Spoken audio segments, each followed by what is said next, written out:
হায়দ্রাবাদে 400 একর জঙ্গল কেটে আইটি পার্ক বানানো হচ্ছে, ভালো কথা, কিন্তু তার ফলাফল কি হচ্ছে? ভয়াবহ। জঙ্গলে জন্তু জানোয়াররা মানুষের কাছে চলে আসছে সাহায্য এবং আশ্রয়ের জন্য। জন্তু জানোয়ারদের পুড়িয়ে ঝলসে দেওয়া হচ্ছে এবং ক্রমাগত বুলডোজার চলছে গোটা জঙ্গল জুড়ে। জন্তু জানোয়ারদের করুণ আর্তনাদ একবার শোনো।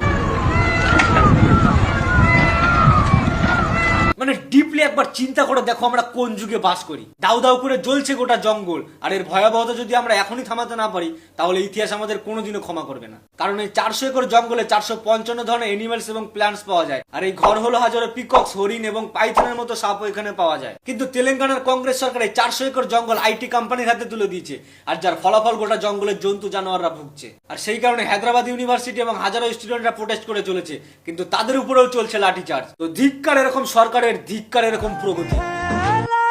हम जिंदगानी की कहानी कैसे मोड़ पे